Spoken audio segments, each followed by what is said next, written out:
So imagine this.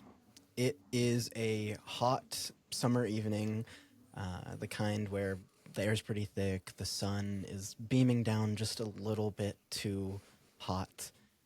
As you're driving through the streets of Orlando, Florida, past the malls, the restaurants, all the buildings, you pull into a gas station, nothing too abnormal, but as you step out of your car, you notice another vehicle sitting abandoned near the edge of the lot.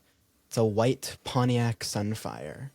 Its windows are closed, doors shut tight. Everything about it seems pretty normal, but something about it just feels wrong. The breeze shifts, and it starts to carry a scent towards you. At first, pretty subtle, just something maybe a little sour, but then it hits a rotting, terrible stench that makes your stomach turn. But you shake it off. You start to head home. Maybe it was just some trash, maybe a dead animal. You tell yourself it was nothing, but days later, that same car appears on the news. The police say it belongs to a young woman, Caylee Anthony. They say there might have been a body in the trunk, and they say her 2-year-old daughter, Caylee, is missing. A child who hasn't been seen in over a month. A mother who spent those weeks partying, shopping, and telling lie after lie. A grandmother's frantic 911 call. It smells like there's been a dead body in that damn car. And a story that, even now, leaves the world wondering what really happened to Caylee Anthony. But the question I have for you is, if it was you who was in that parking lot, what would you have done?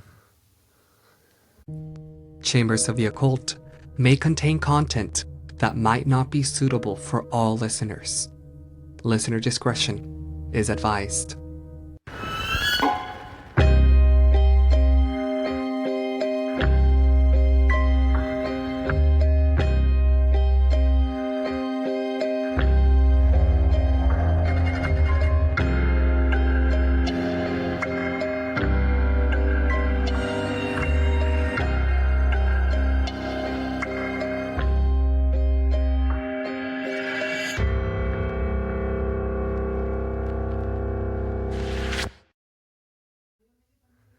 Ooh. I had a feeling that you were going to say like a rotten scent of like flesh or something. Yeah. I definitely would have called it in. I would have called it in right there and then. Maybe not like in front of the vehicle, like take down the license plates and like location and like get in my car and make the call or something. Mm-hmm. Just to be safe, like worst, not the worst case scenario, like someone left like a piece of like grocery store meat in the trunk or something. Mm-hmm. But worst case scenario, I mean, I'm sure you'll get to it. Yeah. I will get to it. I'll get into this case. What would I guess you I do? What would I do? Yeah. I mean, what much can you do, right? Like you said, just sort of get the license plate number, call it in, and be like, there's something off about this car. It looks abandoned. It smells really bad. Yeah. You guys should come check it out. My dog is being crazy behind me. But Love that. Anyway, yeah. I already sort of got into it a bit. Yeah. This is the death of Caylee Anthony. Hook, line, and sinker. We're hooked. Hell yeah, I hope you are. Yeah, so go ahead. Tell us about Florida and this abandoned vehicle, how we got there. First of all, I want to say, kind of surprised I hadn't heard of this case before. And then it's like we also went to Orlando. Yeah. And Didn't bother looking at cases in Orlando. I know, right? Yeah, we didn't like bother to look for anything. Honestly, I wasn't even thinking of that. I was like, oh yeah, we'll get to it at some point. And I was like, wait, like we have listeners there. Like we should probably cover something from there. Yeah, we 100% should. Yeah. And you know what? This is a good case to do so, and we'll get into that just also, is it more of a recent case or? Yes. Sort of. Okay. Yeah. Yes, and kind of yes. Depends what people consider recent. Yeah. Okay. All right. So, Caylee Marie Anthony is what I would like to be the focus of this case. Now, Caylee, she was born on August 9th, 2005. Okay. So it is a kind of recent case. So it is kind of recent, yeah. 2005. She was a 2-year-old little girl, about to be 3 in 2008, who lived in Orlando, Florida, like I mentioned. Her mother's name was Caylee Anthony. And so Caylee was born March 19th, 1986. She was 22 at this time here in 2008. And like I shut it off, it seemed like a pretty standard time in Florida. It was July, nothing too crazy going on. I also can't think of anything that was happening in 2005. No, seriously, yeah. Well, okay, sorry, this is 2008 now. Yeah, 2008, got it. She was born in 2005. Yeah. Okay. Still can't think of things in 2008. No, yeah, me neither. Maybe the recession, but we'll leave that to for another day for the historians or someone else. Yeah. I like how I'm saying for the historians, but there's gonna be people out there that I was like, I lived through it. And I'm like, my bad. Oh shit. Hey, it's in history books, so yeah. Okay, so this case starts on July 15th, 2008. Caylee's grandmother, her name is Cindy, made a 911 call. She's reported that she had not seen Caylee, her 2-year-old granddaughter, for 31 days. Oh, that's a lot. When asked by the dispatchers about the whereabouts of Caylee, her granddaughter, and Casey, her daughter, God, these names are going to get so hard. Yeah. Do you want to call her like Marie or like Caylee Marie? Well, okay, it's Caylee Marie. They both Maries for middle. Oh, they're both well. also Caylee Marie. They're both Marie. Okay. Middle name. And it's not like you can call like girls Junior. So. All right. Okay. Grandmother is Cindy. Mother is Casey. Yeah. And daughter, 2-year-old, is Caylee. Got it. Okay. So Cindy, grandmother, she called 911, reported that Caylee had been missing for 31 days. And she also said that Casey, her daughter, was not being very forthcoming as to what she'd been doing for these past 31 days, about where her daughter was. So that was the first sort of recount of what had happened. And that's when the investigation sort of took off in a way. After the 911 call? Yeah, because there was a missing girl. There was a mom. Who refused to give information. Started really trying to figure out what was actually happening. Yeah. Now, Casey, in order to defend herself, she made up what would be later found out as a lie that that her daughter Caylee had been kidnapped by her nanny a month ago on June 9th. And she didn't call it in. And she didn't call it in. And that was one of the craziest things about this whole situation. Yeah.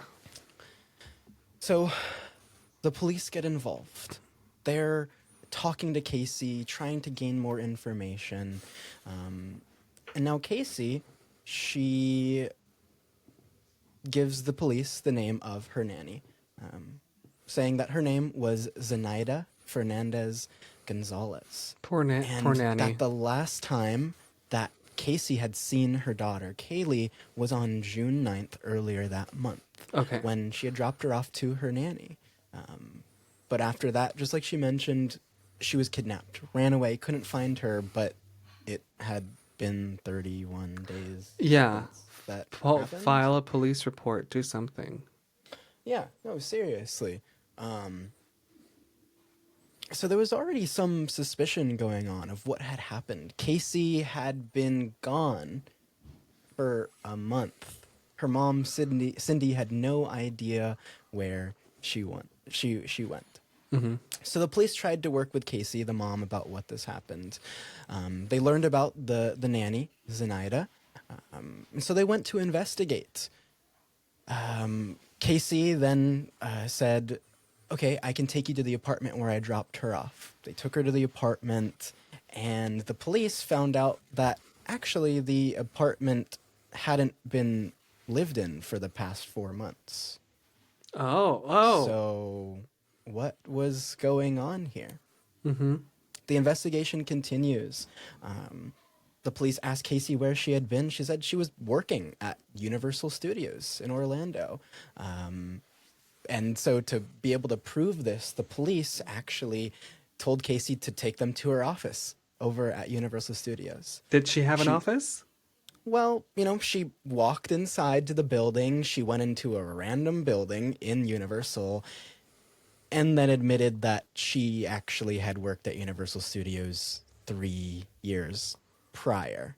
Oh. And not recently whatsoever. It's not looking good. So what did the police do? They arrested her. Good. I was like, hopefully they had some handcuffs on her. Yo, seriously. They arrested her and they took her into jail. Now, they were under the impression that something wasn't right here. Mm-hmm. And that's when my little narrative at the start there sort of comes into play. Okay. Along with that 911 call that Cindy had made saying, my daughter's been missing for 31 days, she also told the police that day she had found Casey's car. It was abandoned. Okay. It was abandoned and then brought to it was towed away, brought into a lot. Mm-hmm. And Cindy and George, the grandfather, were notified that the car was impounded. Okay. They went over and they noticed a very strong odor coming from the truck. Mm-hmm. That's when Cindy called. She called the police. She let them know her daughter had been missing. And she said, quote, I found my daughter's car today, and it smells like there's been a dead body in the damn car. Okay, so did Cindy, the grandmother, make the call before they were called about the car, or like once they were at the location with the car? Like right after. Okay. Right after they found the car, I believe. Okay, got it. So that's what led to the phone call. Exactly. Okay. Because Cindy finally had enough and was like, I haven't seen my daughter, and now I've found her abandoned car that smells like death. Yeah.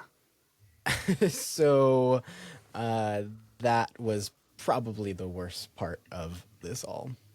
So the police were trying to work with Casey, but of course she kept on lying to them. There was so much suspicion. The lies, the abandoned car, the odor coming from the car. Mm-hmm. She also showed what appeared to be no concern or no urgency for even finding out where her missing daughter was. Yeah. Red flags. Huge red flag, right? It's your daughter. Was it her only daughter?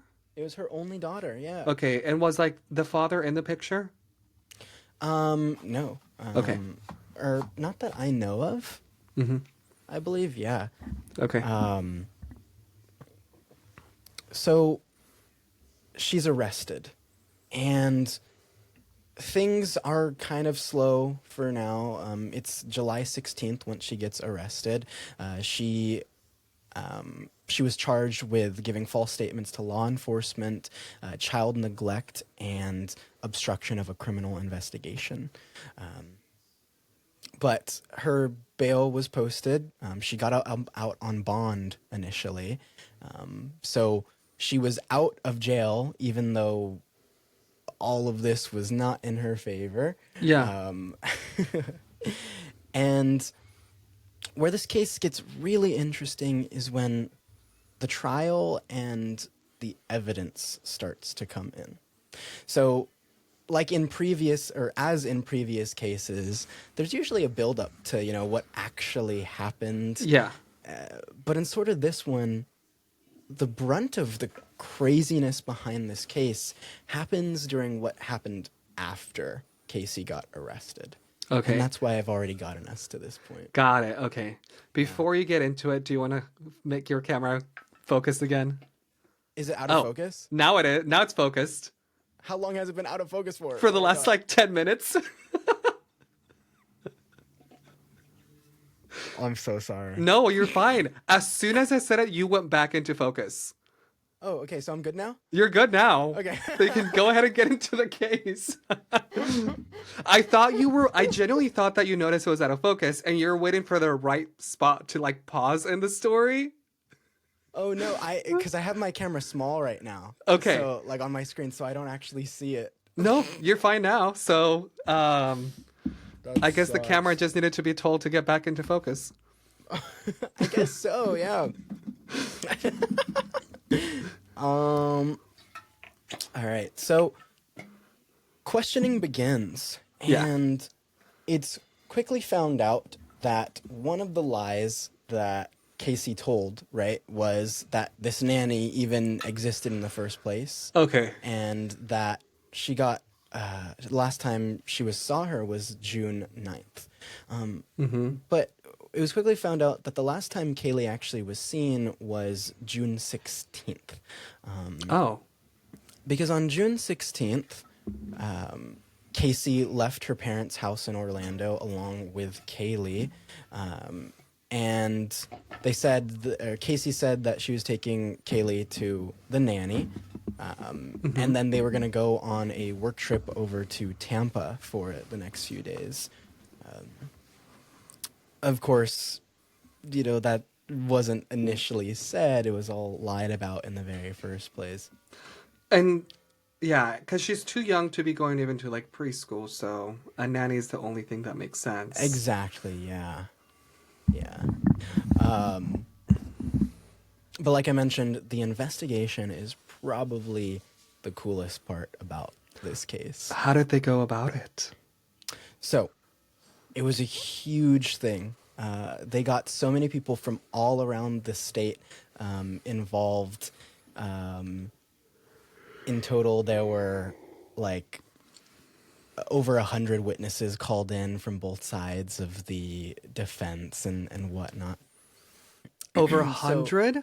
Over 100 witnesses from both sides, the defense and the prosecutors. Wow. But I'll get into that a bit. Yeah. We have a list to go through. Yes, I do. So all this happened July of 2008. The official indictment happened on October 14th, 2008, so a couple of months later. So she was indicted for the charges of first-degree murder, aggravated child abuse, aggravated manslaughter of a child, and 4 counts of providing false information to police. Okay. Now, where did I'm sure you'll get into it, but I was where did the charges of child abuse come from? So kind of funny you ask. The charges of child abuse were given based on the assumption that Caylee was still alive. Oh. Because at this point, no remains or anything like that had been found. However, once her remains were found, the charge was actually removed because in order for there to be child abuse, the child still has to be alive. So it's circumstantial at the time. Exactly. Okay. Most of the evidence in this case is circumstantial. Oh. Oh, I don't know how I feel. Okay. Oh no? Question mark? Oh yes? Wait. I guess it depends what the evidence is, but yeah, go ahead. Yeah. So, it started October of 2018, 2008. Where did I get 2018 from? I don't know. Did it take that long? So I'll get into a bit of the teams that were involved. So the prosecutors team comprised of Linda Burdick. She was the assistant state attorney. She was the lead prosecutor of the case. There was also Frank George and Jeff Ashton. Okay. And then so the defense lead was Jose Baez, as well as J. Cheney Mason and Dorothy Clay Sims. Okay. Casey sat in jail for a really long time before her trial was actually even gotten into motion. So How long? It was 2008 when this happened, but the trial didn't happen until 2011. No. So she was already in prison for 3 years at this time. Wow. So you could have very well said 2018. Yeah, I know. That's why it was kind of close, right? Yeah. Okay. I was thinking 2010, but 2011, that is 3 years. Mm-hmm. Wow. So the prosecution team over this time, they're putting together all of this evidence, starting from when the indictments are first put on in October of 2008. Not much really happens in these next couple of years because she's just waiting for her trial. There's more stuff that goes on in the investigation, and a lot of forensic pieces are discovered, which I will get into. But the biggest forensic piece discovered was, of course, Caylee's body, or at least her remains. I'm sure you'll get into it, but I'm curious on what was in the trunk. I will get into it. Yeah, I'll let you get to it whenever you get to it. So I think it's important to say that Caylee's remains were eventually found. They were found on December 11th, 2008. So it was a couple of months after all of this happened. Yeah. It was called in by a local to the Orlando, Florida area of like the woods around there. He would go hiking. He actually called into the police a couple of times, and they kind of just were like, dismissed put it in the it. tip line. There's something suspicious. But the third time, he said he saw sort of a weird kind of bag and potentially a human skull. Ooh, oh. Around. Yeah. A skull. A skull. Okay. That's Yeah. okay. So it was December 11th. The police, they go out to a wooded area close by the Anthony's home, the Anthony family's home in Orlando, Florida. And they would find a laundry bag. Inside of that laundry bag was a blanket as well as a skull. As the police investigated the area further, they did find the bones, a bunch of bones around. And when all of this was examined by the medical examiner, it was identified to be Caylee's remains. And the medical examiner actually listed it, cause of death, as homicide by undetermined means. Okay. So this really pushed forward the idea that this was a homicide. Yeah. And Casey had killed her daughter. So why did it take so long from 2008 to 2011?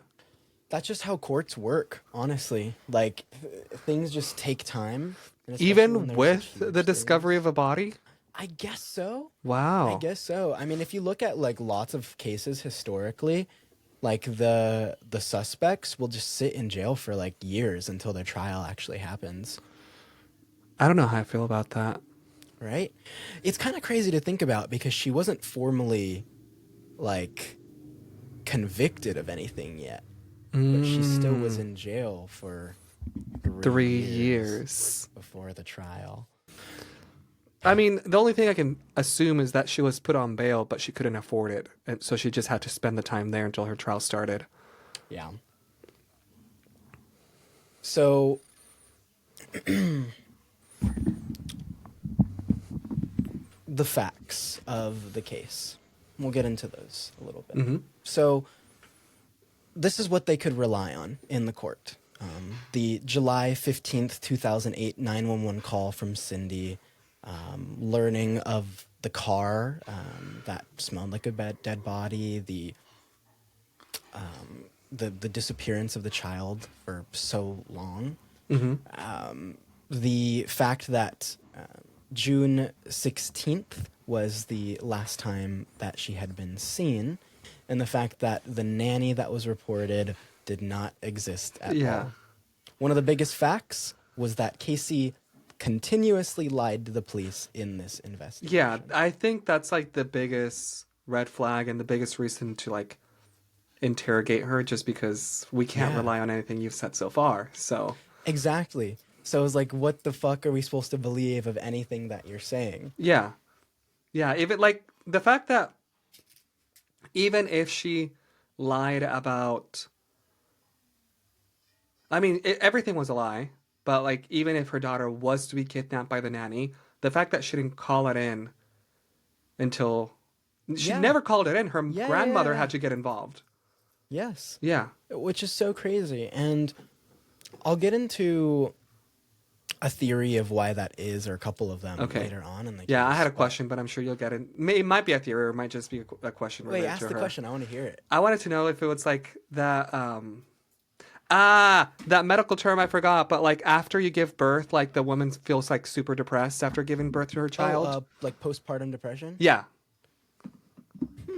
I don't know. Maybe it could have been something like that. It's Okay. cool, actually. Yeah. I mean, I just thought of it because I was like, what leads a mother, I'm assuming a mother, to like kill her child? I'm assuming that's what happened. I don't know. Like, yeah. So the prosecutors, the prosecution side, they, of course, were arguing that Casey killed her daughter. Mm-hmm. The defense side was trying to spin it that it was an accidental death of some kind. But there was a lot of evidence that actually came in. The first thing that they were going to do was they checked that car.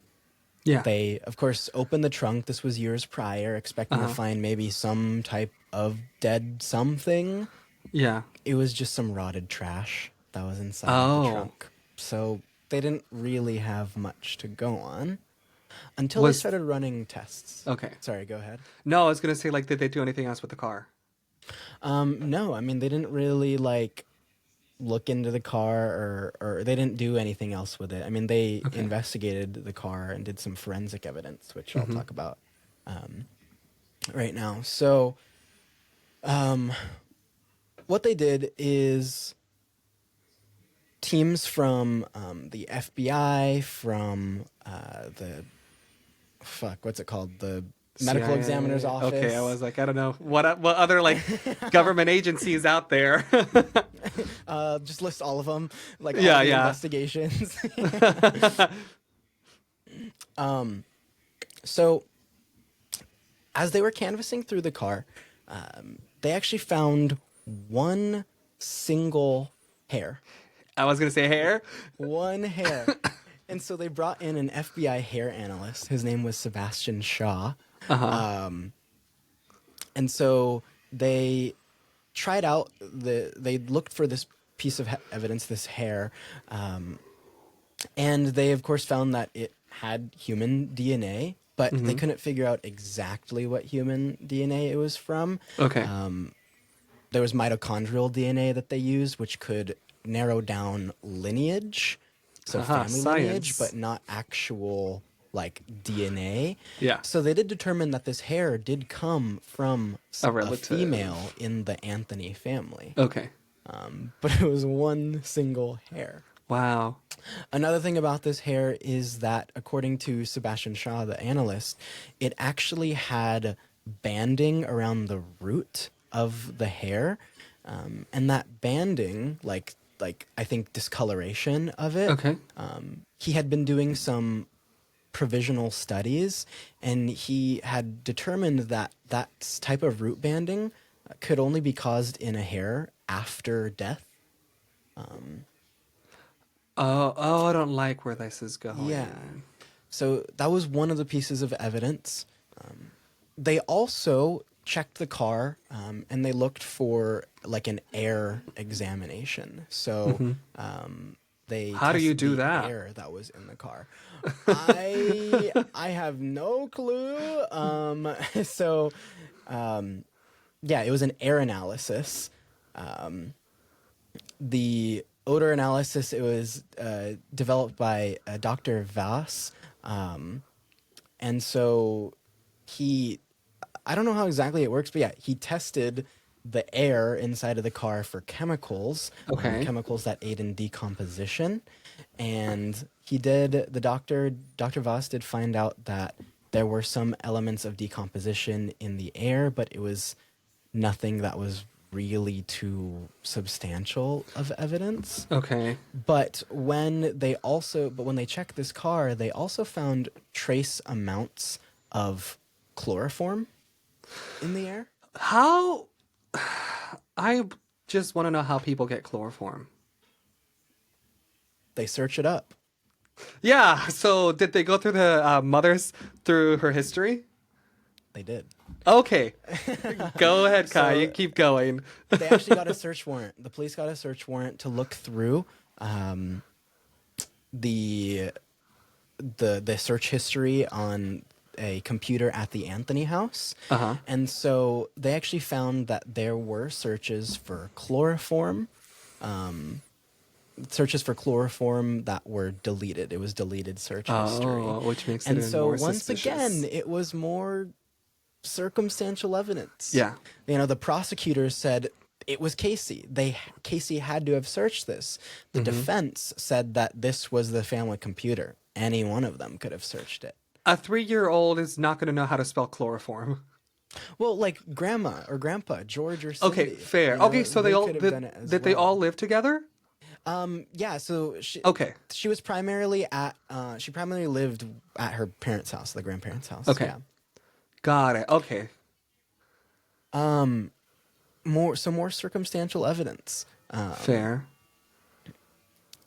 So there was the decomposition, there was the chloroform, there was the human hair, there was the piece of duct tape that was found on the skull that was found there in the woods. Now, you're saying that they found a skull. Does that mean that like it had already like decomposed? Yes, it was Okay, skeletal because that's what I remains. assumed. Yeah. Okay. So it was already decomposed and everything. There was a bit of duct tape. And so the combination of this duct tape as well as the chloroform sought out the prosecution's theory of what had happened. Casey was fed up of being 22 and having a child. She just wanted to live her young, fun life. So what she did is she searched up chloroform, she found some, and she dosed her daughter and then put the duct tape on her and dumped her in the woods. Yeah. Is there any theories as how she just killed her? Did she just like dump her and like left? Yeah, I mean, she probably tried to bury her out in the woods or something like that. But yeah, there's nothing. Once again, it's all substantial, right? Yeah. Which is wild to think that after 3 years you have all this evidence and it's all substantial evidence. Yeah. No, seriously, and that's the craziest thing about everything that happened here. Mm-hmm. Am I out of focus again? No, I think you're good. Okay, no, I'm good. Yeah. Everything is no, I think I'm out of focus.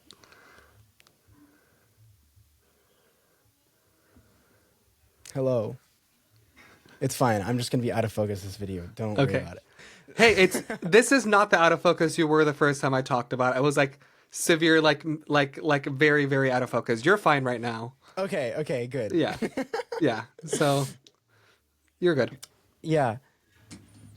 So that was the evidence that the prosecution was using. That was the story that they were running with, that Casey was fed up. And another little thing that they used was the fact that in the 31 days that the kid was not reported missing, there were, posts and pictures on the internet showing Casey partying, having fun, Circumstantial. being carefree. I hate how everything is so circumstantial in this case. Yeah. Also, there's a picture from June 20th that shows Casey getting a tattoo that reads Bella Vita, which is Italian for beautiful life. Yeah.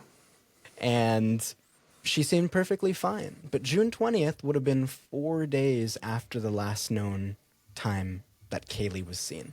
Yeah. That's also like way too many days after, quote unquote, her babysitter kidnapped her. Exactly. It was, like a week, something like that. Yeah.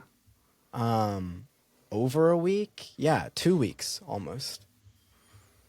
And so that's what the prosecutors really tried to drive home.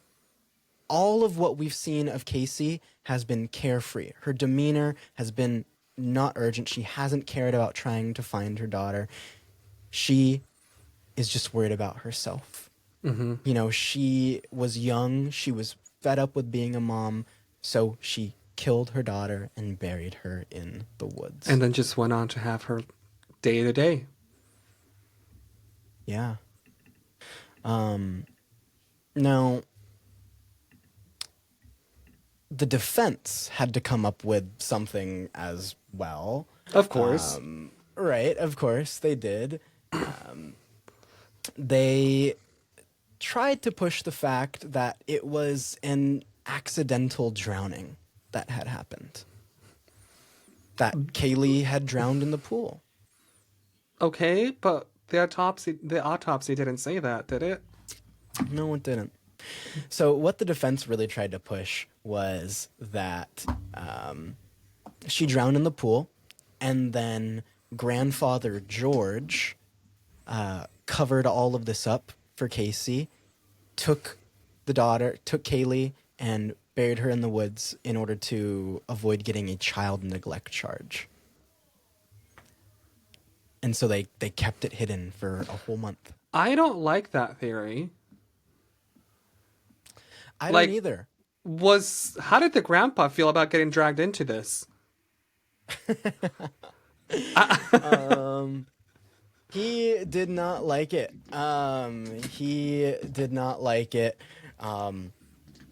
Mainly because they really did throw him under the bus for this. Yeah.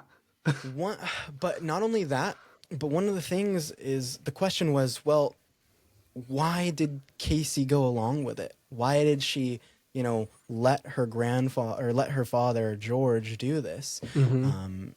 It was to protect both of them. One of the pieces of evidence that the defense tried to use, quote unquote evidence, was the fact that George had abused Casey as a child. Okay. And now Casey was scared and let her dad do that. But it doesn't make sense why Casey's mother would also be asking her, "Hey, where's our granddaughter? When can we see her? Where have you?" Exactly. Go ahead. Okay. Exactly. Yeah. Is that one of the things that they brought up? That's one of the things that they brought up. Okay. And so there was actually testimonies from both George and Cindy, grandma and grandpa, in this whole thing. And man, it's just so crazy to think about, because it seems like the whole family was sort of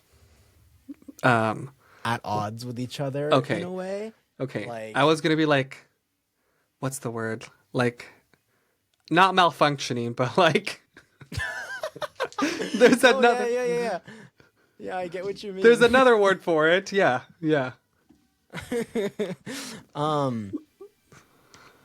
So this trial goes on. Like I said, it started in 2011. Yeah. Which is 3 crazy. years after the kid went missing. Yeah, it began on May 24th, 2011. That's when they... Question: did they find the body, like the remains, in 2008 or 2011? 2008. Okay. Yeah, right at the end of 2008. So they had the remains, and that was their biggest thing of like, well, she was murdered, and she was probably murdered by her mom. Mm-hmm. So it was May 24th when the trial did begin. It went on for 6 weeks total.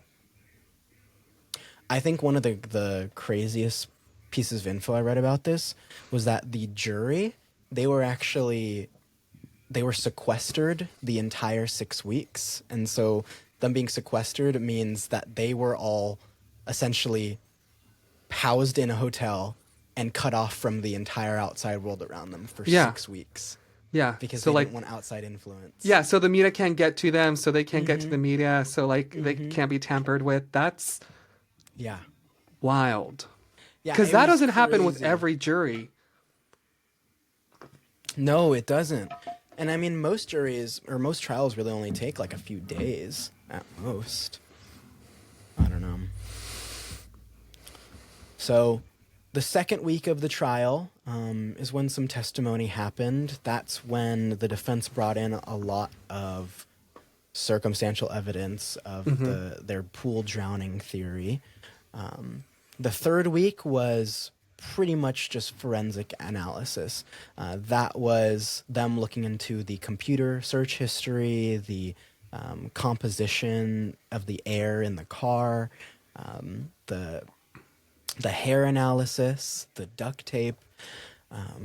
Did they talk to like any neighbors or anything like that? I believe they did. There's not really much on record that I'm reading of. So it probably didn't come out to anything significant. No, not really. So the fourth week of the trial is when the defense really started to try to fight back against these claims. Yeah. That's when they brought on some more of their witnesses. So the defense Who was actually... who? Sorry? No, go ahead. I'm just curious like what the who was witnesses who? were. Who were the witnesses? One of the biggest witnesses that they brought on was actually another forensic pathologist, so essentially medical examiner, a Dr. Warner Spitz. So they had this doctor perform another autopsy on Caylee. Okay. Because remember, the first medical examiner said that it was homicide? Yeah, homicide. Well, Dr. Spitz called the first doctor's autopsy not BS. good, you know. Yeah. And so he did his own autopsy, and in this one it was determined he could not determine whether the child's death was a homicide or not. Okay. So inconclusive. It was inconclusive, and so this was huge coming from another medical examiner, pathologist. It definitely brought a lot of the blame, pulled it back from Casey. Yeah. God, I still have to think about the names before I say Fair, them. Am I fair. saying the Casey, right Caylee. name here? Casey, Caylee, Cindy. Yeah. Another thing that doctor said, Dr. Spitz, was he believed that the piece of duct tape was there afterwards, put on afterwards, potentially to close the bag that the body was buried in. Okay. So the duct tape had nothing to do with the death of Caylee. So like the duct tape was there, but it wasn't necessarily for the reason people think. Exactly. Okay. So another one of the witnesses they brought on was actually Cindy, the grandma. Did they throw her under the bus? Surprisingly, no. Okay. Well, I guess in a way, You remember that chloroform search? Mm-hmm. Well, Cindy testified and said that it was her that searched that, but Oh. she actually meant to search chlorophyll, but just typed the term wrong or misremembered. Okay. I can see that happening, though. Mm-hmm. They're very, like, I can see that happening. And then, like, Google could be like, did you mean chloroform? I don't know about that one. Chloroform, chlorophyll. I Not guess too they're far close off. enough. Yeah. Listeners, let us know if you've ever made that simple mistake before, you know? Yeah. Did you ever, if you're a biology major, you know, did you try to type in chlorophyll and get chloroform? Mm-hmm. So there was evidence like that. People, different examiners, different people, witnesses that were brought in. And so, like I mentioned, there were a lot. There were 59 witnesses for the prosecution, and there were 47 witnesses for the defense. Mm. So that was That's a lot of people brought in. But wait, still, 47 for the defense? Yeah. That's a lot. Yeah. I thought that it was going to be like the other way around. Prosecution would have more. I mean, technically, if it's like around 100, I guess they have like 60 something, but that's still a lot. Yeah, prosecution had 59. Okay. And defense had 47. So prosecution did have 12 more. Mm-hmm. There was a ton of evidence that was presented, but it was all circumstantial. Circumstantial. We should take a shot every time we hear the word circumstantial. July 3rd and July 4th were the closing days of the argument.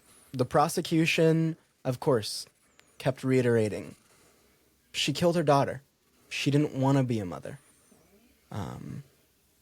And the defense, of course, kept reiterating that there was a lack of evidence. There was nothing that could actually go on. This very well could have been an accidental drowning that they just tried to cover up for a little bit. The jury began their deliberations on July 4th, and on July 5th, the next day, July 5th, 2011, the jury decided that Caylee was not guilty of first-degree murder, I need to bite aggravated something. manslaughter of a child, or child abuse. But they did find her guilty for the 4 counts of false information to law enforcement. Good, good. So she did get, an actual sentencing. She did get jail time. She only got about 10 days of jail time. That's a slap in the wrist compared to the 3 years that she spent waiting for trial. Well, that's exactly it. So technically she was sentenced to over 1,000 days in jail. But because of the 3 years. But because of the 3 years, she already met that 1,000 days. That's pretty much. wild. So No. she was in jail for 10 days Yeah. before she was released. Uh-huh. She had to pay $4,000 for the 4 counts of providing false information. Also, I'm just curious, where do you get $4,000 after you spend 3 years in prison? I have no clue. Like, did you have a savings account? Because I hope you did. But at the same I time, have no clue. I mean, you can work in prison to get money, but yeah. No, I'm just upset about the sentencing. oh yeah, I mean it's stupid. She literally got nothing. She got away with this murder essentially, and just as you and I right now are Stop up in it. arms, No. what the fuck? Why? Why did she not get sentenced? What Yeah. is the jury doing? So was the entire world. Oh, Because good. this case blew up. Yeah. It was the media frenzy of the century, pretty much is what it's called. Everybody was following this case. Everybody had their opinions to give. Yeah. And most people think that Caylee did it. And you know what? I can't say I disagree. Yeah. So everybody was so mad about this conviction and what she was convicted for. Mm-hmm. But this isn't where like the how upset I am ends. Okay. Right? Oh, does it get worse? Because Casey just kind of went on to live her life. Yeah, She it sounds like disappeared it. for a while. She disappeared for a while. She like laid low, and she sort of just lived her life afterwards. And she dropped off the face of the earth for a while. Yeah. Over the years, it was said that it was found out that she was working under like a private investigators firm in some type of law area. Okay. And she was, I don't know, and she was just acting like nothing had ever happened. And I mean, I'm sure all bridges with her parents were burned down. So, yeah. 100%. So she just kept on going. She lived a completely normal life afterwards. And the craziest part about all of it is that on March 1st, 2025, No. 10 days ago from the Kai, time of this recording, stop it. I don't even know what to expect at this point. Caylee Anthony has resurfaced. Nope. Nope. Tell me she doesn't have children. Oh, thank God. No, she doesn't. Okay. Caylee Anthony has resurfaced.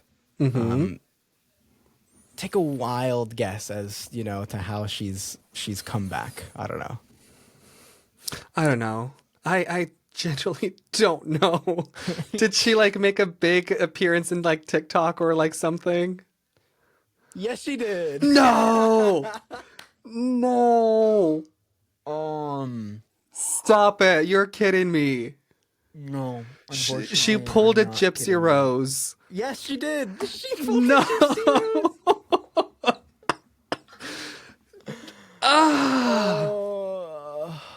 Do you want to hear what like she did, what she said Yeah. about this? Yeah. Oh, she spoke up about this case that happened years ago. Well, a little bit. Let me tell you what she said in her TikTok. If I can find the quote. Casey. So yeah, she on March 1st, she posted a TikTok to reintroduce herself.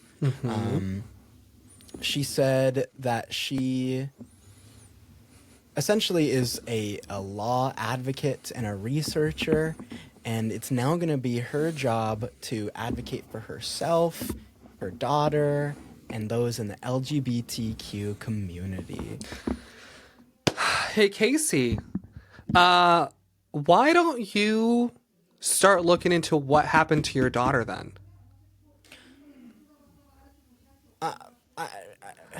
Because if she wasn't found guilty, then who was guilty for it? I'm so glad you brought that up. I am so glad you brought that up, because that's another thing that really pisses people off. Yeah. Why did she not care? Why was she not trying to find who did it? Well, an interview from 2022 from Caylee Anthony maybe sheds a little bit of light on that. Yeah. So in 2022, Caylee Anthony, she starred in a documentary. It was called Caylee Anthony, Where the Truth Lies.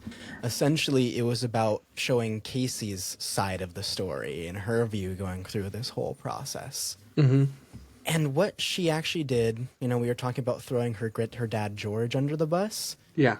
Well, she really threw him under She doubled the bus. down on it. No, she doubled down. Oh. Oh.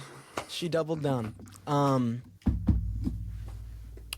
What she did is she said that the whole drowning thing, in my opinion, I think she sort of capitalized on that. Because she directly blamed that drowning on her dad, George. Mm-hmm. So she said that one day she was at her house, the Anthony home, Casey was, when she took a nap with her daughter, Caylee. But later that day, she woke up to see her father, George, holding Caylee in his arms. Yeah. Casey said, quote, "She's soaking wet. I can see him standing there with her, and he handed her to me and telling me that it's my fault." So Casey said she didn't know what to do next. She really didn't know. So apparently what happened is that I guess George killed her and then buried her. And the reason why this wasn't put out, why this wasn't investigated, why those 30 days went by, is because her dad was abusive towards her, right? You know, all the memories and the fear of being sexually abused when she was a child. Oh. So she was lying to protect her father because her father had drowned her daughter. Yeah. Mm-hmm. So is she saying that her dad drowned her daughter, or like that it was an accident at the pool? I think it's kind of ambiguous. Okay. I think it's kind of ambiguous. Maybe I think where the blame happens is it probably was seen as an accidental drowning. Mm-hmm. But what Caylee said is that her father just blamed it George on her. just took the baby, and then George kept saying that, "Oh, Kaylee's okay, don't worry about it." And so Casey didn't worry about it for the next 30 days, 31 days. Yeah. And so now she blames her dad on this death. Mm-hmm. It's wishy-washy to me. You know, there's not really much to go on. It is. And I don't like how she used the card of like, well, he was abusive to me, like physically, emotionally, and sexually when I was a child. So like now as a full-grown woman, I'm still traumatized living in this house with this man that now has my child in his arms. Yeah. Yep. Why did she wait 11 years to say this? Yeah. Do you know if her dad already passed by then? That might be it, actually. Because I was thinking that she might have just waited for him to pass and...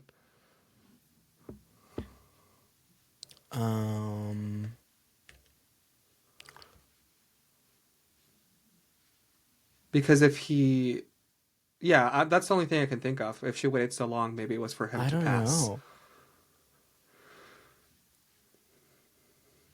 I think he's still alive. Okay.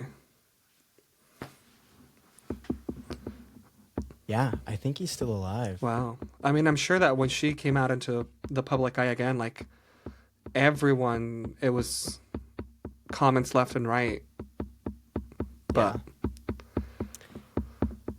And but the media coverage doesn't even end here either. Wait, this was at the start. Well, yeah. This was like what 10 days ago that she like made her great reappearance. Yeah, so I'm sure that people want to like interview her and talk to her, and 100%, she has stories. Yeah. So in 2022, though, after she blamed her father, George, there was so much talk. Right. So much investigation and interviews on what actually happened. Yeah. So George actually decided he said he was telling the truth and he was going to put that to the test. So what he did, way? He joined a series called a TV series, short one called Caylee Anthony's Parents. The lie detector test. So he went on a lie detector, polygraph, to actually answer some questions. And so there is some video out there of it. But when the interviewer asked George if he concealed Caylee's whereabouts, where she was buried or where she was at, it says George appears to hesitate momentarily before saying no. Mm-hmm. And the interviewer then said, quote, "So you're struggling with that one a little bit. Tell me why." And George said, quote, "Maybe it's because it was so close to our house that she was found. I was just visualizing the woods where she was found. Okay. I'm sorry. So do with that information what you will, but... I mean, I'm glad that he was like, I'm going to prove I wasn't lying. But nowadays we know that lie detectors aren't foolproof. Exactly. Yeah. So, back in the day, maybe he was like, yeah, like, I'm going to prove it. But now we're like, we need more than that. Mm-hmm. Wow. And I just think it's dumb. Like, she's resurfaced now, Casey, and she's trying to be like the savior.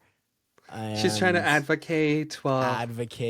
And like, what the not fuck? Get over saying yourself. that it's wrong to be an advocate, but I am saying that it is not great based on her history. No, seriously. Like, girl, what do you think you're doing? It also didn't seem like she actually ever grieved the loss of her child, even like when the body was found. No, she didn't. Like, she didn't. In all counts of the way she talked about the case, people just describe her as being cold or disengaged Distanced, or like there was no urgency with trying to find her daughter. Which, to be fair, if it was 30 days when she gets like interviewed and caught and taken to prison and all that stuff, technically she had those 30 days to grieve. Yeah. Not saying that, that's enough time, but maybe that's also why she didn't show much emotion. Yeah. I genuinely don't know. I mean, only she knows. I just hope that, like, people don't start to idolize her now, like girls on TikTok or whatever, because God, that would be so shitty. I think it's stupid. It is. I get that there's both points. In my opinion, I believe she did it. Mm-hmm. So I think she did too. I don't see why people would idolize her, but there's always this fascination with like serial. It's the same reason people write like love letters to like serial killers in prison and death row. Mm-hmm. Like we're just fascinated by them. Yeah, and it sucks that we are, because we end up idolizing these like terrible people. Mm-hmm. And these killers or rapists or... I mean, there's the whole Issei Sagawa case that you covered. Yeah. He became like a celebrity in his country. He seriously did. Yeah. That's sort of... I did think of that when I was looking at this case. I was like, man, just continuing to live life and really not be affected, like... Yeah, and it's crazy because you think like, oh, like people like learned their lesson, but like we might be living through it now again with people idolizing people that we shouldn't. Yeah. Anyway, if you see her on TikTok, make sure to leave angry comments about... I was gonna say don't even interact, just go ahead and block. Oh yeah, I mean that's probably actually... That's actually probably better. Just don't interact with the content. God, but dude. She even like in this TikTok, she even pushed her like Substack to make people follow her Substack, and to get it's like a membership thing. You have to pay $10 a month.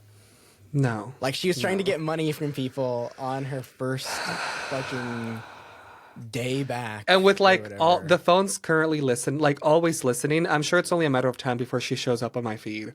or something Oh, about her. 100%, man. And I'm gonna be like, blah. I'm gonna be like, hey, Kai, guess who just showed up on my feed? Do not Yeah. show me this. Not interested. No, definitely not. But I didn't cover like all of the like super scientific details of the forensic evidence investigations, whatnot.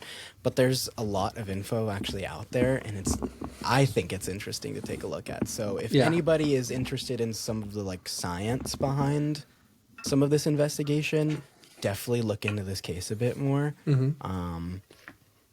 And, you know, figure out your perspective for yourself or what you think. Personally, I think she did it. Yeah. Like, that's the only explanation that makes sense to me. I think so as well. And I haven't seen all the evidence you did, so. Anyway, that is the story of Caylee Anthony and the death of her daughter, Caylee. Thank you. Wow. Did not expect her to resurface. Right? That's the craziest thing. I actually didn't know that it had resurfaced this quickly when I decided to research this case. Oh. So like it wasn't like, oh my God, Caylee Anthony is back, and then I decided to research it. Yeah. I just decided to research it and then found out that it's now a Fair. thing again. It's like when I covered like the Slender Man case, and I was like, now even to this day, like there's still talk about like whether they're going to be released on parole or not. But like, yeah, it's strangely like it's somewhat of a relevant case, and like I think that's why there's still things happening. But wow. Yeah. Well, seriously. Thank you. Well, I don't even know where to go from here. I do have a case, so I will go there. Now, for this case, I wanted to do something relevant, but I'm like, how do you do like relevant when it comes to like paranormal? That's a good question. I found something that is somewhat relevant, I would say, for this episode, this case. Okay. We're gonna leave Florida and we're gonna go across the pond to Ireland. Oh, nice. Okay. Yeah, so we're back in Ireland. Love Ireland. Now, there's a place in Ireland where legend wasn't just whispers across the town, folks. It turned out to be protected by law. What? Yeah. So, nestled between the misty peaks of Silver... it's Ireland. I'm going to butcher some of the words. You got this. Sleevefoy. Oh, okay. Yeah. And the rugged coastline of Carlingford, a discovery was made. So the year was 1989. And a local businessman named PJ, wow, that's in English. Wow. PJ O'Hare. He was weeding flower beds in the town in the early mornings, just as the sun was rising. And that's when he made a discovery that would change everything. Oh. It started with a voice. Oh. A faint cry for help that was carried by the wind. A piercing scream that came from an area of slate rock on Foy Mountain. So he headed upwards towards the scream to investigate. When he followed the sound, he found something that people would say impossible. Lying on the ground, close to an area that had been scorched, was a small pile of charred bones. Oh, shit. And a tiny green suit. Oh, shit. So this is the story of the Carlingford Leprechaun Cavern. Okay. Hell yeah. Leprechauns. Yeah. Because next year we have St. Patrick's Day. Yes. Well, when is St. Patrick's Day? What day is it? I think it falls on Monday. Okay. Yeah. All right.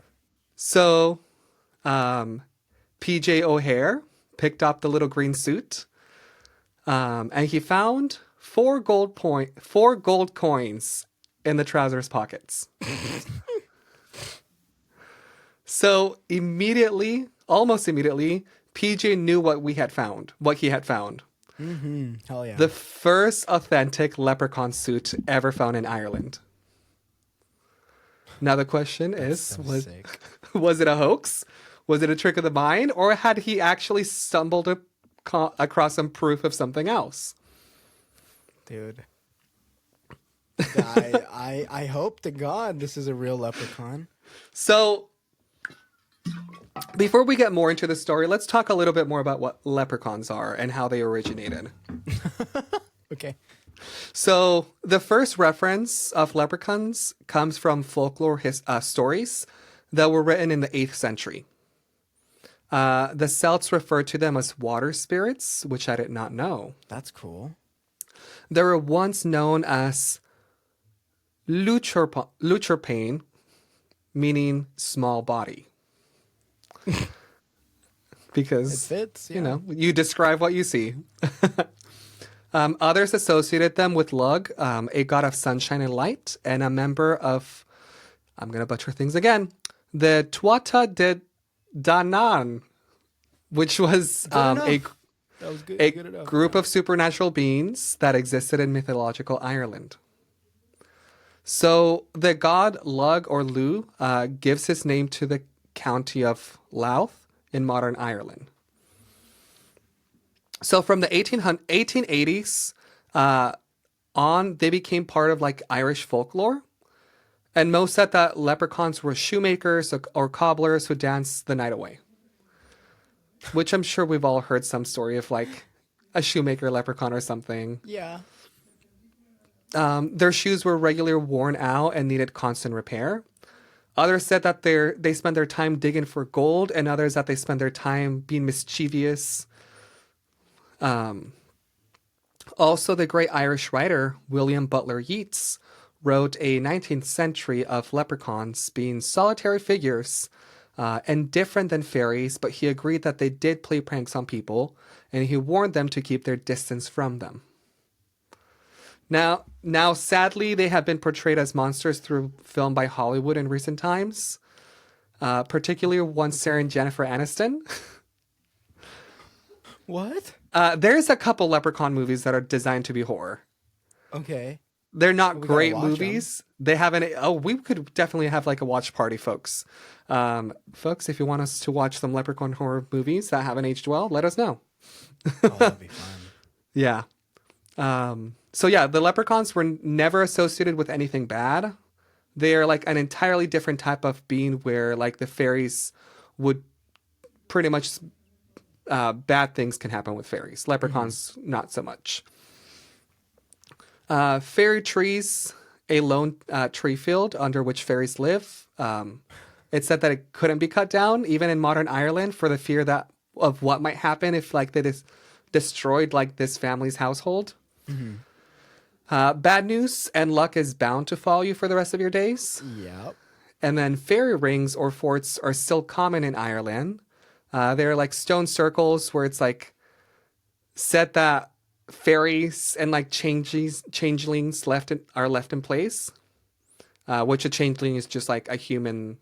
It's a fairy that takes a human form.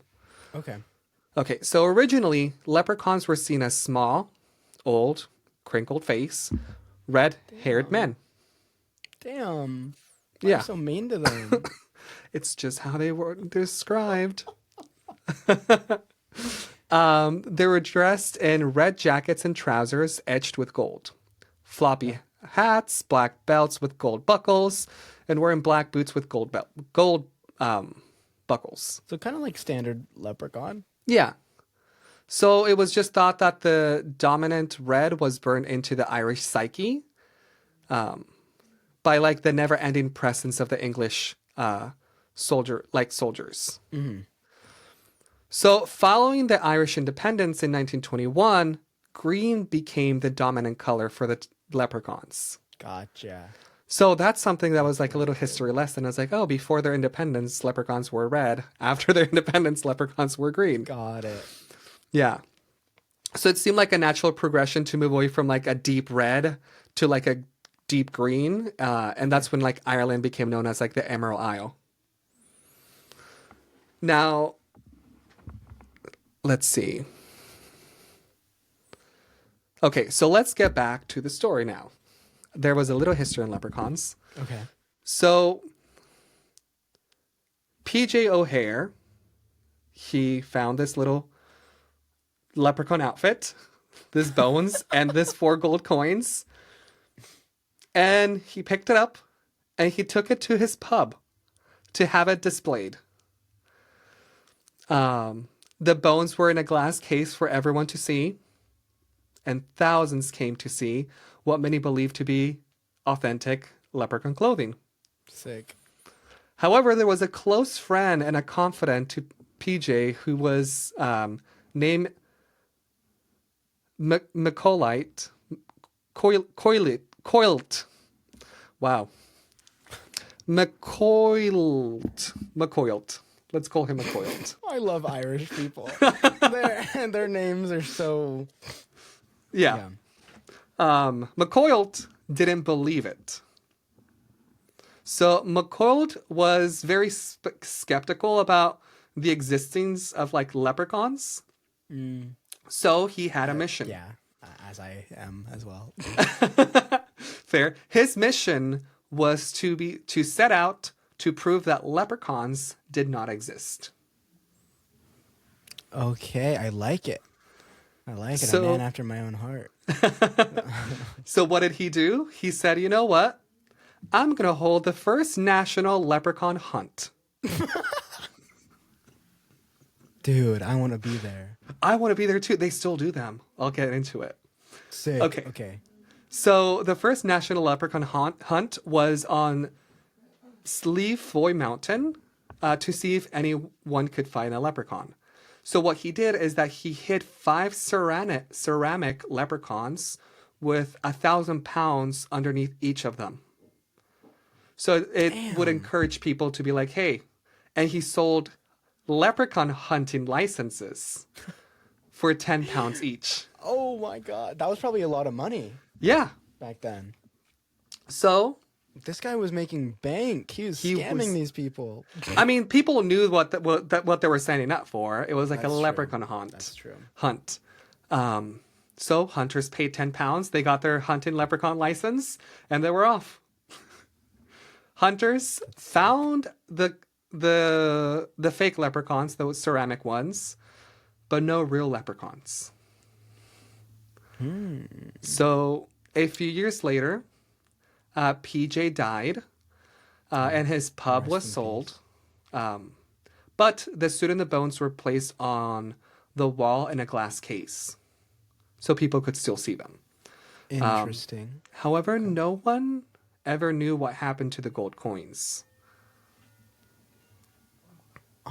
So they just disappeared. Yeah, for some time. They were found? Yeah. So some years later, McCoilt was fixing an old stone wall on property on Grand Road in Carlingford, when he came across an old leather purse hidden away in a cavity in the wall. It was covered with dust and lime. He opened that little bag, and to his surprise, what do you think was in there? Gold. 4 gold coins. Gold coins.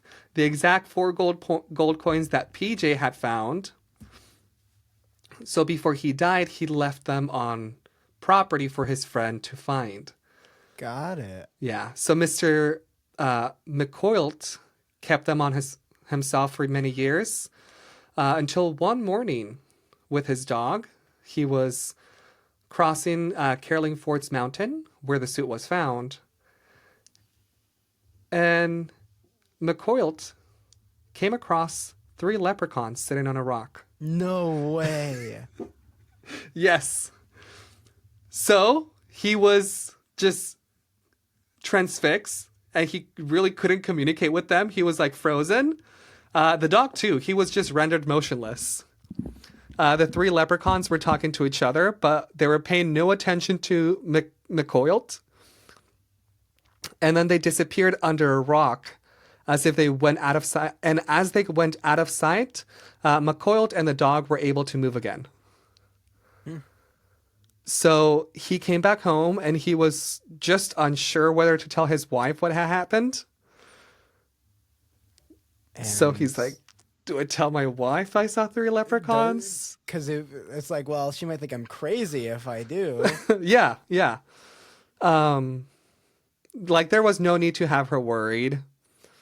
But the minute he walked into that door, she attacked him. Not physically, but like verbally. She like walked up to him and she's like, where did you disappear all day? And he's like, all day? Sure, I'm only gone for like an hour and a half.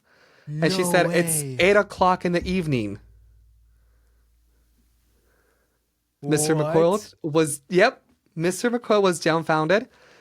So that's when he told her what happened to him and the dog. But he might as well have been talking to a wall because she didn't believe a word out of it. So like, he's like, I was gone for an hour and a half. What do you mean it's 8 o'clock in the evening? Yeah. Yeah. So like the leprechauns literally stopped, like they like kept him in a bubble and they like slowed time around him or like with magic or something. That's crazy. Like when they were stuck. So that I actually have a little thing to say about that because his experience with the loss of time, it's very similar to what other people experience when they are like around like quote unquote fairies or UFO abductions. Yes. Yeah, he thought he was gone for just over an hour when in reality a whole day had passed.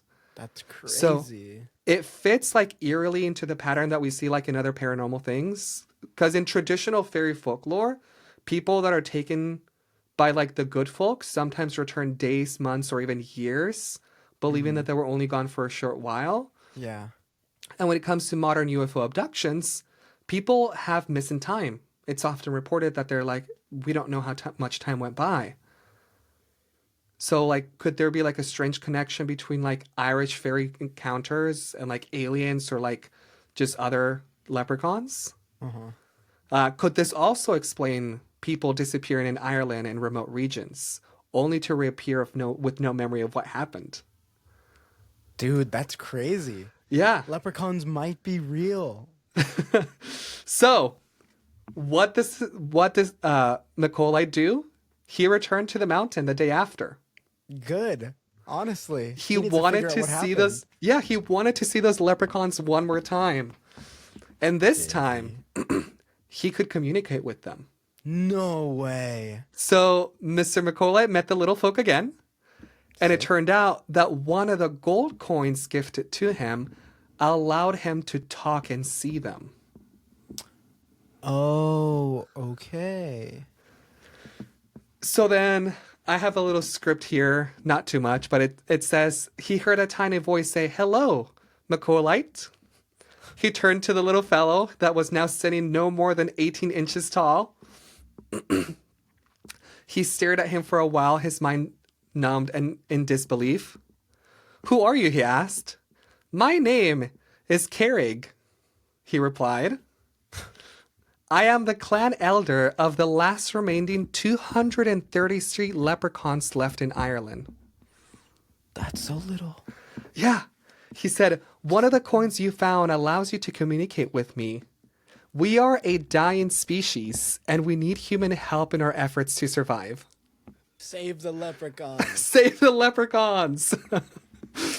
And then Mr. McCoyle asked, are you not human? He replied, no, I am a spirit. You can see me in the image you want to see me in. Others who might receive your gifts in the future might see me as a fairy or angel or any form they are comfortable with. What do you need from me? What do you need me to do? Mr. McCoyle asked. I need you to listen to our story, write it down, and let the world know that we exist. So that's exactly what he did. That's exactly what he did. So he communicated directly and regularly with the elder of the clan. a leprechaun called Carrig. He was one of 230 sea leprechauns who lived below the Slate Rock in Carlingford. And Carrig wanted their story to be told. Apparently, according to Carrig, the leprechaun leader, he said that there had been millions of them in Ireland, and they all had died out. All that were left were in the whole of Ireland were 236. He said that that's not a lot. He said that the only species in the world that could help them survive were humans. And he said the suits and the suits, bones, and coins were a ploy to get the attention of someone. Oh, so that's where they do it. Yeah.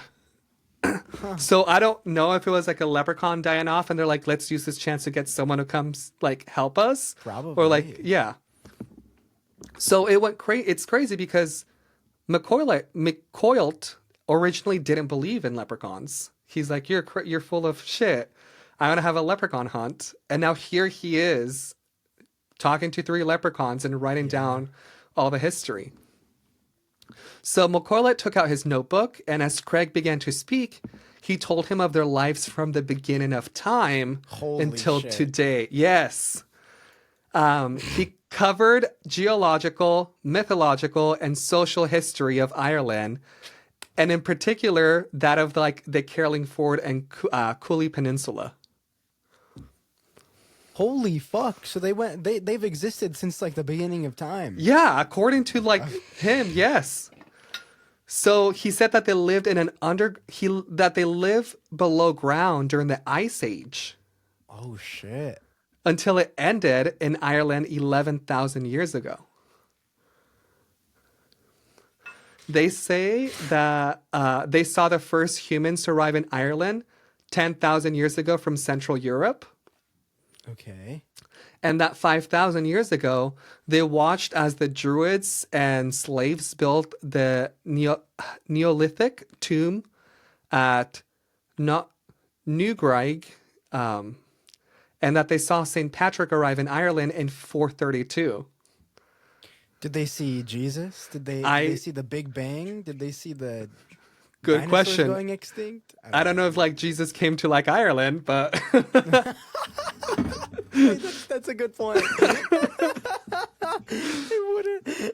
I mean, maybe they saw dinosaurs, but I don't think Jesus made a stop at Ireland at any point. I didn't even think of that. Yeah, why the hell would Jesus be in Ireland? Yeah, like how would they know about him? Oh my god. Okay. They also said that they were there when the Vikings burned Carlingford twice in 832, and that they watched the nomads arrive in 1169. So they are going through a whole history that they're just having this man write down to share with the world. And then came the English. And with them came Cromwell, who set fire to St. Peter's Church in Drogheda and slaughtered 2,000 people, including priests and friars, in 1649. So these leprechauns are just recounting everything that they've seen. They know everything that's happened in Ireland, I guess. Yeah. And that they were horrified to see poverty and misery in Ireland during the famine in 1845. Good for them. Yeah. So they said that by then they were like, oh, like I feel so bad for them. What can we do for them? I don't know. What can leprechauns do for people? No, nothing. And by the 1900s, and for the next 90 years, the leprechauns' population dwindled until only 236 were left. Damn. The leprechauns also claim that there were tunnels underground. He learned about the tunnels that millions of years ago leprechauns lived in, clans all over Ireland. So they communicated with each through a series of tunnels that connected to the central gathering point in a vast plain below Athlone. So it said that once a year, the clan elders met in Athlone to exchange information on the happening of all parts in Ireland. Dude. Many tunnels still exist today following the leprechaun's demise. And the 236 leprechauns still alive now live in a cave below the Cooley Mountains.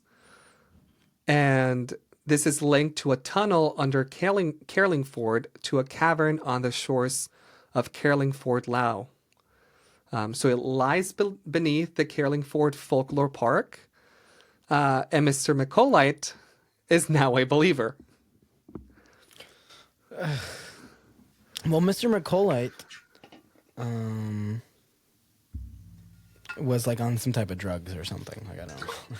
Well, if he was in some type of drug, he got the whole EU to be on that drug. Are leprechauns like official in the EU now? So, yes and no.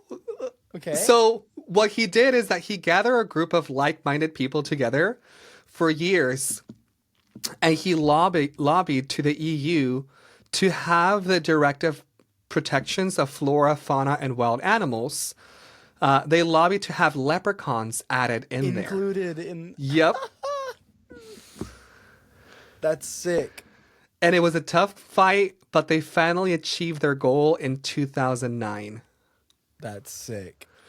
So in 2009, it's when they became officially recognized.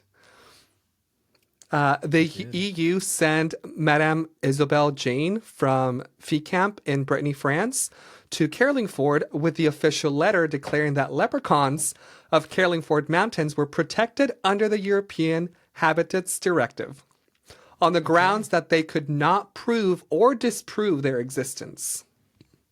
So it's like, hey, if they are here, we might as well protect them. Yeah. If they're not here, well, then it doesn't matter. So Yeah. Yeah. And McCollite was excited. He had his committee sell leprechaun hunting licenses, and he organized a ceramic leprechaun hunt on the mountain with 2,000 pounds, 2,000 euros in total. He hit them under to celebrate for the protection of the zone. And this is happening to this day. So it's held every year at 2 p.m. on the Sunday in March when the clock moves forward an hour to summertime. Oh my God. Yes. Okay, that just happened. We just missed it. We just missed it like 2 days ago. Yes. All right, we're going thousands to of Ireland people next year. We do. At this point, we just need to like mark our calendars. It's like March. We're gonna go hunt leprechauns. Yep. Yep.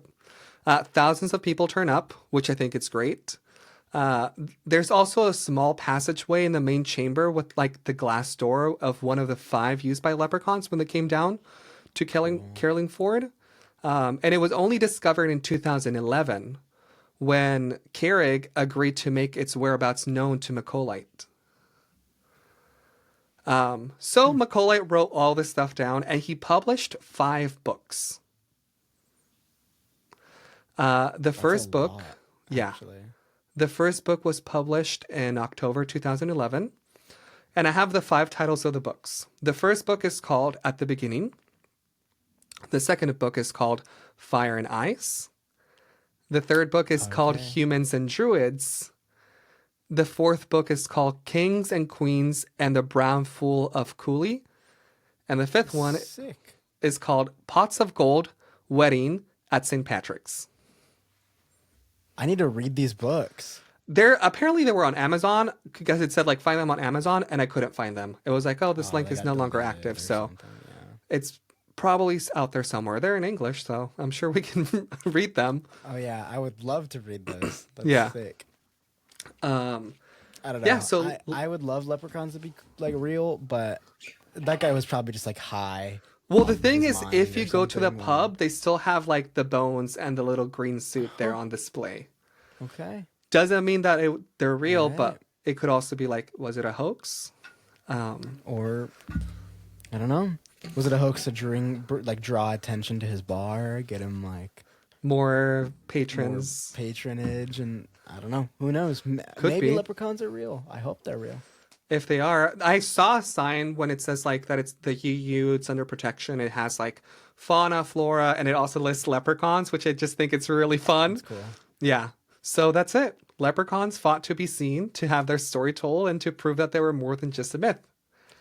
Well, thank you for telling their story. Yeah. And it worked.